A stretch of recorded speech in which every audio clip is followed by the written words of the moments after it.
Hello, dear listeners. Today with you, Emily and Christian. Hi, guys. Today, we're diving into something special. We're going to explore tips and tricks for those who are at the B1 level in English. If you're at this stage, you've already made great progress, but there's more fun ahead.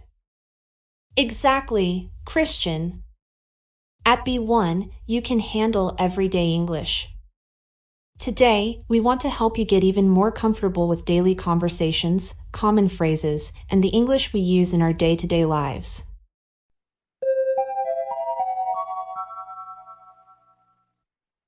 The importance of everyday phrases. When we say everyday phrases, what do we mean? Well, they're those handy little chunks of language we use all the time without even thinking. They're like the shortcuts of the language world. Exactly. They're the phrases we use when we bump into someone at a store, when we answer the phone, or even when we're just chatting with friends. These aren't complex sentences, but knowing them can make you sound like a native speaker. When we say everyday phrases, what do we mean? Well, they're those handy little chunks of language we use all the time without even thinking. They're like the shortcuts of the language world. Right, and a simple reply could be not too bad, thanks, or I'm good, how about you? It's a casual way to start a conversation. Another one I hear a lot is long time no see. You'd use this when you bump into someone you haven't seen in a while. It's a fun way to acknowledge that it's been a while since your last meeting. Oh, and don't forget about what's up. It's another way to ask someone what they're doing or how they are.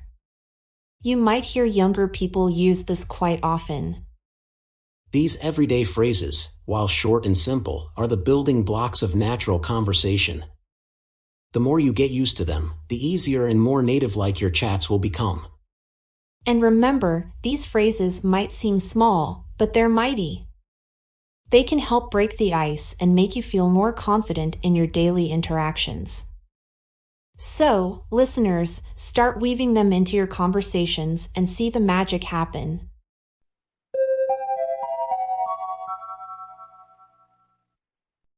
Let's look at a few situations in common settings where everyday phrases help to establish connections and keep the conversation flowing.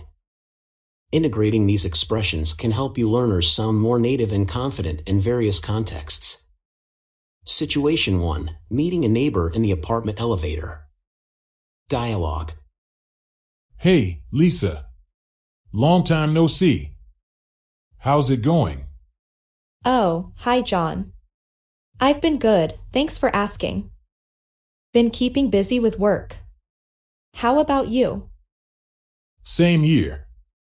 Just taking it one day at a time. By the way, did you attend the building meeting last week? I missed it. Was swamped with work.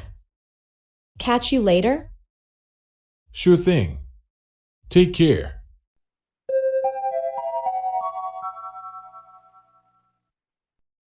Phrases used, long time no see, how's it going, by the way, catch you later, take care. But what do they mean? Well, let's see. Long time no see. Meaning, this phrase is used when you meet someone you haven't seen in a while.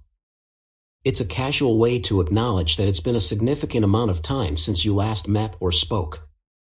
Origin: this expression is believed to be a literal translation of a Native American or Chinese phrase. It has been used in English since the early 20th century.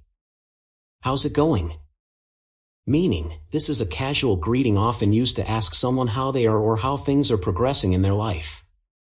It's similar to how are you, but might be considered a bit more informal. Example situation: when you bump into a friend in a cafe, you might ask, how's it going, to check in on how they're feeling or what they've been up to. By the way. Meaning, this transitional phrase introduces a new topic or provides additional information about a previous topic. It's often used to add something to the conversation that might not be directly related to the current subject. Example situation: if you're discussing weekend plans with a coworker and suddenly remember a related work task, you might say, by the way, did you send that email to the client? Catch you later? Meaning, this is an informal way to say goodbye, indicating that you expect to see or speak to the person again in the future.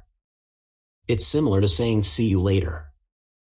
Example situation: if you're leaving a casual gathering with friends and plan to meet them again soon, you might say, I have to head out now. Catch you later. Take care. Meaning, this is another way to say goodbye. By saying take care, you're expressing a wish for the person's well-being. It's a warm, friendly send-off. Example situation: after a coffee meetup with an old friend, you might say, it was great catching up. Take care as you part ways.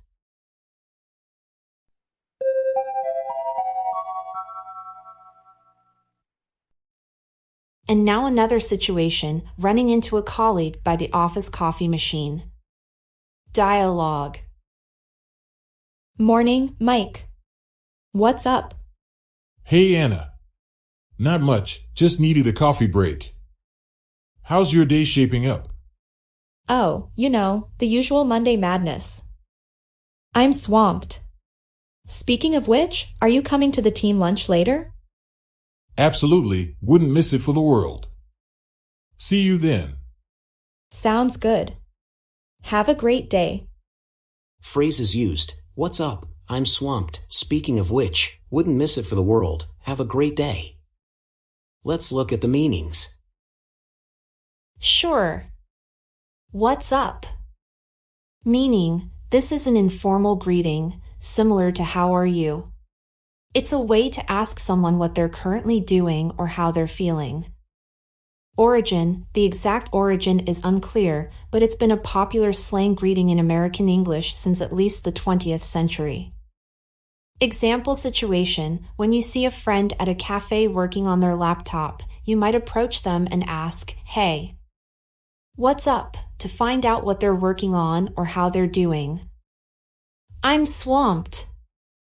Meaning, this means that someone is extremely busy or overwhelmed with tasks or responsibilities. Origin: the term swamp refers to a wetland that's inundated with water. When someone says they're swamped, they're comparing their overwhelming workload to being submerged or flooded with water. Example situation: if a colleague asks if you can join them for lunch but you have back-to-back meetings and a tight deadline, you might reply, I wish I could, but I'm swamped today. Speaking of which. Meaning, this transitional phrase is used to connect the current topic of conversation to a related topic or to introduce a related comment. Example situation: if you're discussing a new movie with a friend and they mention a specific actor, you might say, speaking of which, did you know that actor is also starring in a new TV show?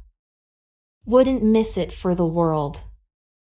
Meaning, this phrase emphasizes that one is very eager to attend or participate in a particular event, suggesting that there's almost nothing that could prevent them from being there. Origin: it's a hyperbolic expression, meaning it's an exaggeration to emphasize the importance of the event.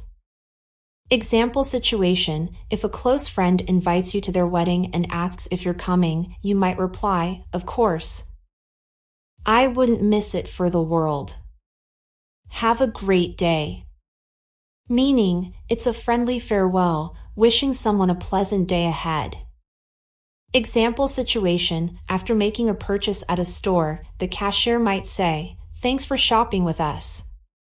Have a great day.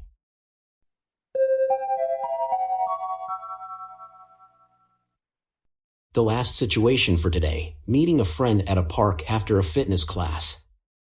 Dialogue. Hey, Sarah.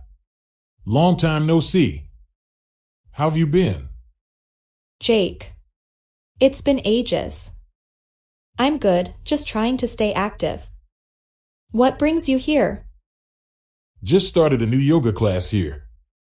It's right up my alley. How about you? I'm here for the same.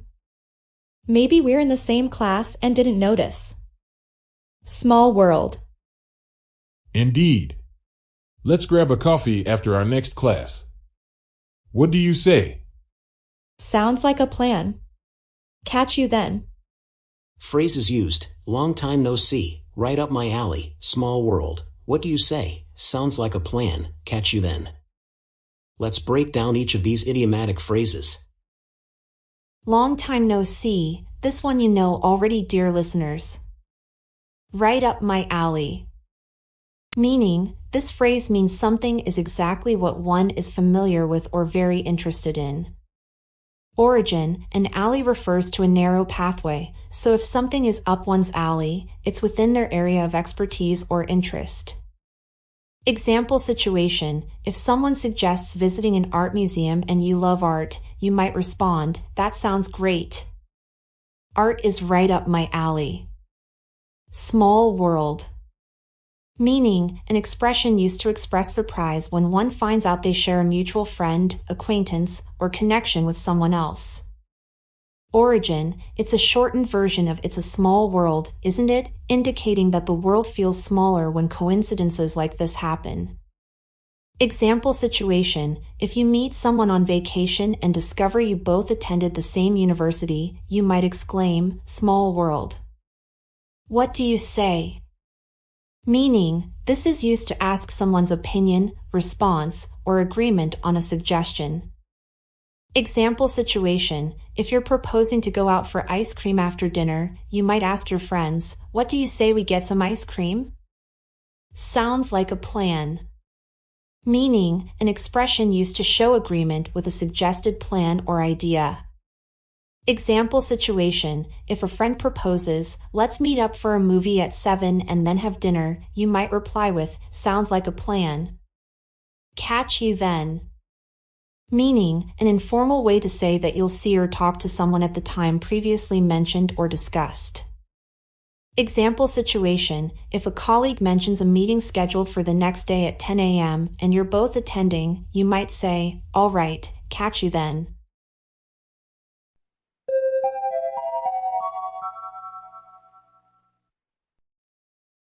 All right, dear listeners, before we wrap up this episode, we've got a little challenge for you.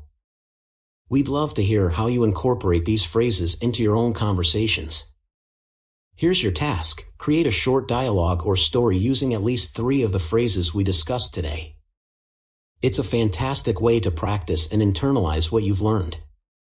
Once you've crafted your piece, send it over to us at linguarroleplay@gmail.com. We'll be eagerly awaiting your submissions, and who knows, we might even feature some of your creative dialogues in our next episode. So, flex those creative muscles and show us what you've got. Well, that brings us to the end of another insightful episode. As always, it's been a pleasure diving into the world of language with all of you. Indeed, and remember to keep exploring, practicing, and playing with the English language. Your journey with it is bound to be rewarding. Until next time. Goodbye. And take care.